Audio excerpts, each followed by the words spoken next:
हमारे गुरुवर श्री ज्ञान सागर महाराज की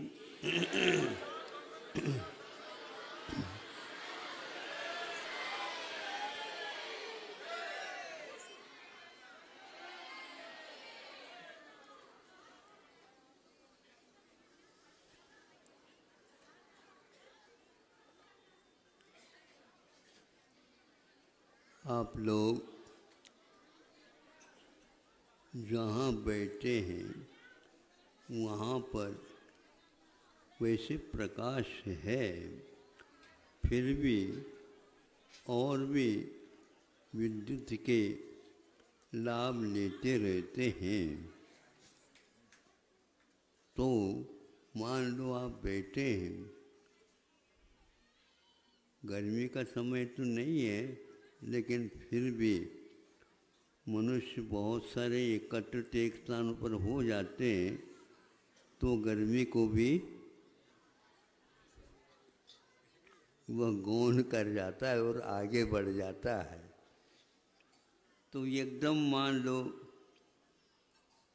वह विद्युत के साधन बंद हो जाते हैं। बंद होने से कौन से साधन के माध्यम से वह विद्युत है क्या नहीं, इसका ज्ञान आप लोगों को होता है।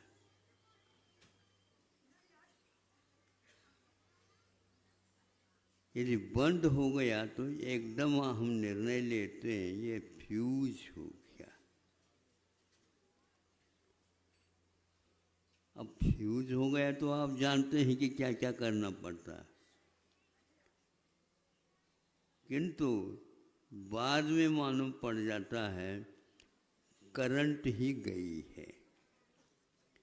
तो करंट गई है तो कब आती है पता नहीं और कब जाती पता नहीं। और आपने अपने घर में उसका व्यवस्थित कार्यक्रम रखा है। आपने सारे वस्तुओं को खरीदे, उसके योग्य उपकरण होते हैं,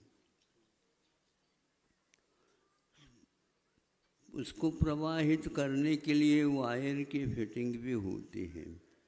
भले आप कह दें कि लाइट फिटिंग है, आप याद रखिए लाइट फिटिंग का अर्थ अलग होता है।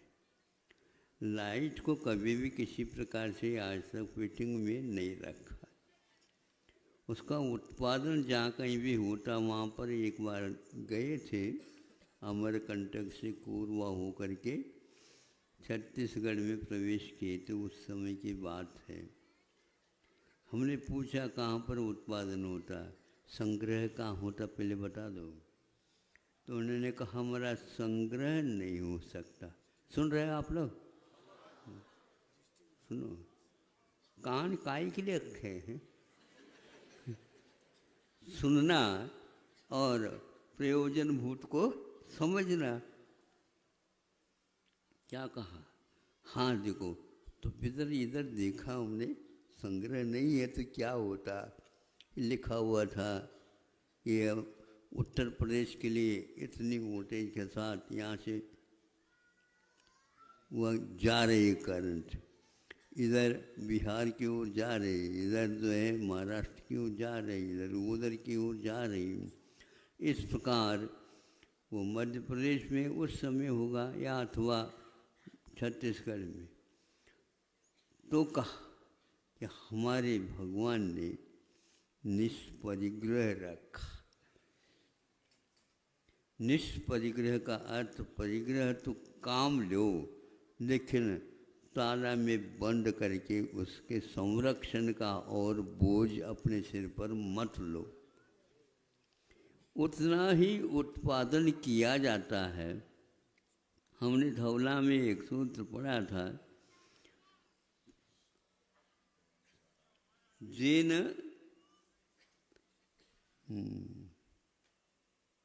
जितना आवश्यक है उतना ही उत्पादन करो, जितना व्यय आवश्यक है उतना ही व्यय। व्ययानुसारी आयो और आयानुसारो व्ययम। व्यय के अनुसार ही आप उत्पादन करो, और उत्पादन जो जितना हुआ उतना ही व्यय करो। यह परिग्रहवाद में भी सूत्र आता है और निष्परिग्रह में तो बात ही अलग है।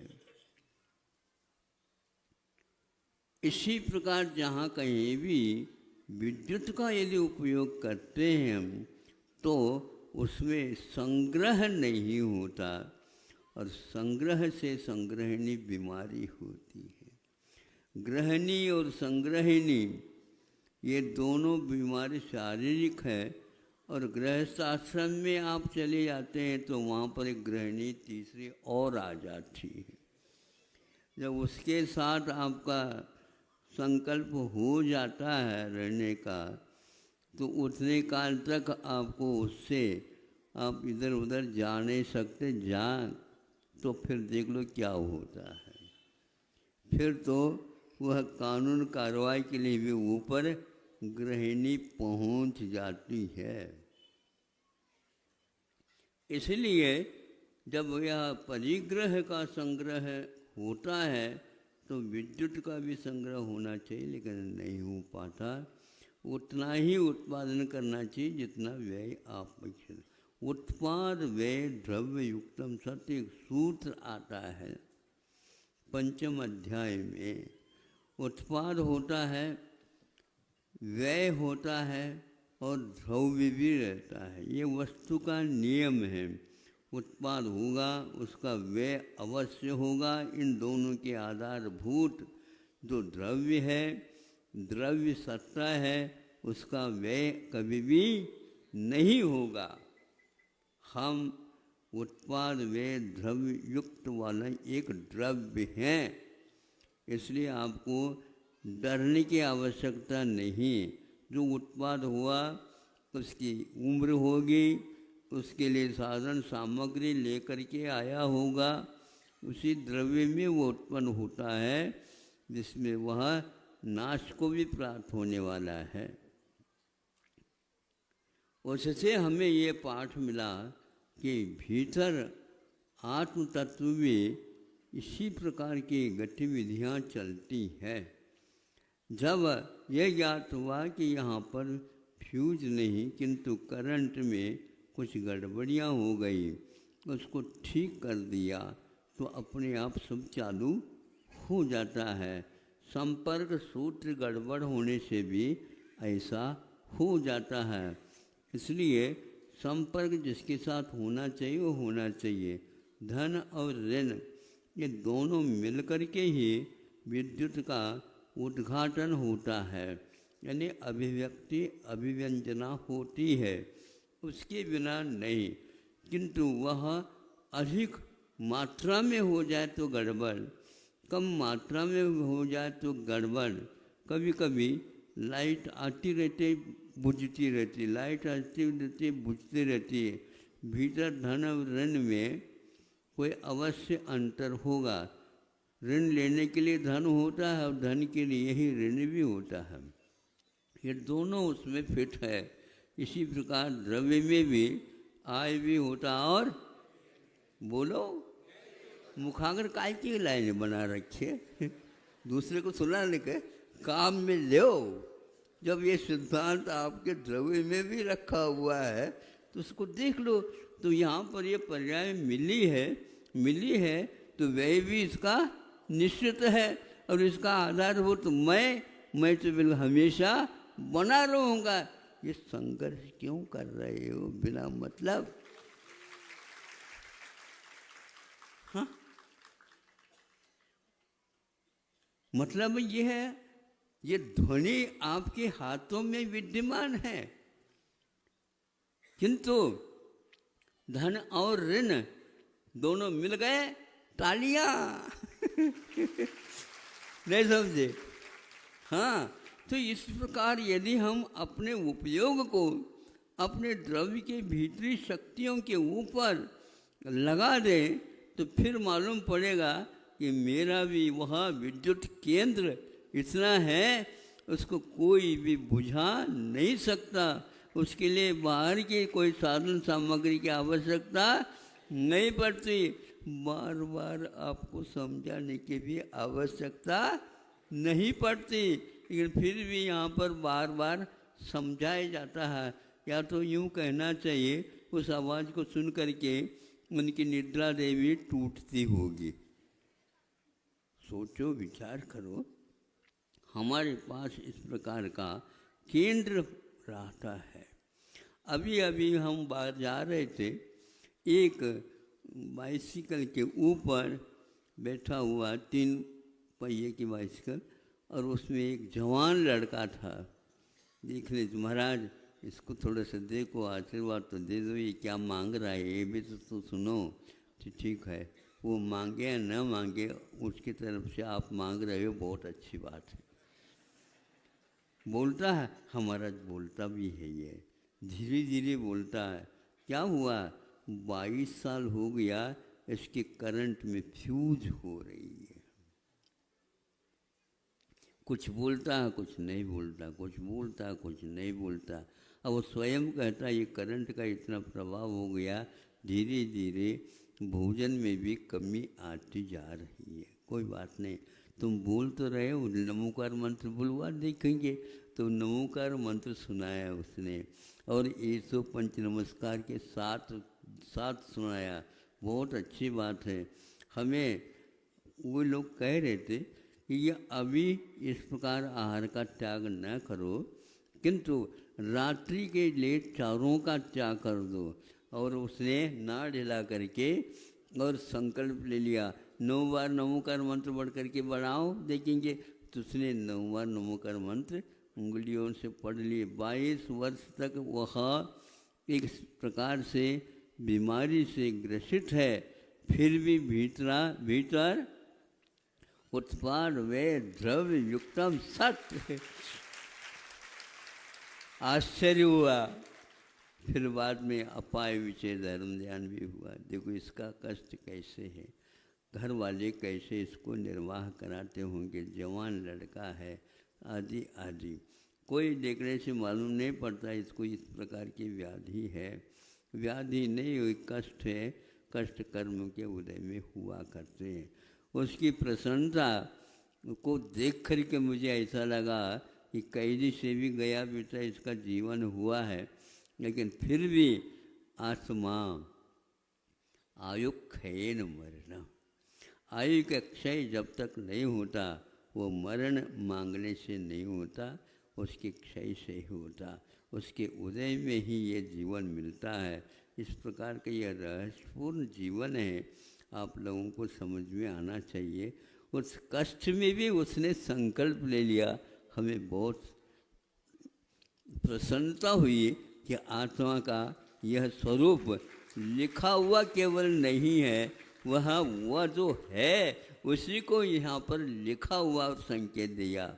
इसको पढ़ करके भी हम अपने आप को संभाल नहीं पाते, तो उससे भी क्या जीवन गया बेटा, आपका हो गया क्या? अब सोचो, हर बात में आपको विवेक का काम रखना चाहिए। चलते समय आपके पास उपयोग है, उसका उपयोग करो। बोलते समय आप उपयोग करो, सोचते समय आप उपयोग करो। सोचते समय आप सोचते हैं, उसमें क्या हम उपयोग करो, वो इस प्रकार उपयोग करो। राग द्वेष के बिना वो क्या लिखा है उसको पढ़ो, तो अपने आप ही ज्ञान हो जाता है, विश्वास बढ़ जाता है, तो अपने आप ही संघर्ष समाप्त हो जाता है। जहाँ कहीं भी हम संदेह करते हैं, जहाँ कहीं भी हम वचन प्रयोग करते हैं, अज्ञान दशा में ये सब ऐसा होता है। ज्ञानी लोग इसका उपयोग नहीं करते, क्योंकि मनोबल है, वचन बल है, काय बल है। ये बल है, अपने ऊपर प्रयोग करो, दूसरे के ऊपर दुरुपयोग मत करो। और वह प्रयोग करने से ऐसे भी कोई वचन सुनाने के उपरांत भी इसी प्रकार के कौमों में और मतलब अचेतन अवस्था में चला जा सकता है, और वहाँ पागल जैसा बन जाता है। ग्रंथों में पढ़ो, लिखा हुआ, कथाओं में लिखा हुआ। किसी को पागल कहते हैं, वो पागल नहीं है, वहीं पर क्यों जाता पागल हो तो। ये पक्का है, जहाँ से घटना घटी है वहीं पर जाता है। और उसी के घर में, घर के पास ही क्यों बैठता है, दूसरे के घर नहीं है, तो यहीं पर उसकी चोरी करने वाला या कोई भी करने वाला व्यक्ति होगा। जब वह निकाल दिया जाता है, ये पागल नहीं है, इसके लिए कष्ट पहुंचाने वाला ये है। जब उसको दंडित करता है तो यह है इसकी पागलपन अपने आप से। ये आप लोग पागल हो, उसको कह रहे हो पागल है। सोचते रहते हैं, भीतरी आत्मा सोच करके क्या क्या सोचती है कुछ भी नहीं लगता। इसलिए ये संसार एक वैचित्र्यपूर्ण है, इसलिए मोक्ष मार्ग है तो मोक्ष मार्ग तो है, किंतु अत्यंत जटिल है, कुटिल नहीं है। अत्यंत जटिल है, कुटिल नहीं, मोक्ष मार्ग तो अत्यंत जटिल है। इसलिए मोक्ष मार्ग में ऐसे प्रसंग आएंगे, ऐसे कष्ट आएंगे, ऐसी परिस्थिति बिगड़ेगी, और ये स्थिति तो तब तक चलेगी जब तक अपनी आयु की स्थिति बनी रहेगी। उसी को समता के साथ सहन करने के लिए वह लड़का किसी के सामने कुछ वेदना व्यक्त नहीं कर सकता, लेकिन भीतर से वेदना उसको और भरपूर वेदना है। यही इसी प्रकार बुद्धिपूर्वक जो व्यक्ति सहन करता है, अपने ही किया हुआ है उसको सहन करता है, उसके लिए 99 नहीं किंतु 100% अंक मिलेंगे और वह उत्तीर्ण हो जाएगा। अहिंसा परमो धर्मः।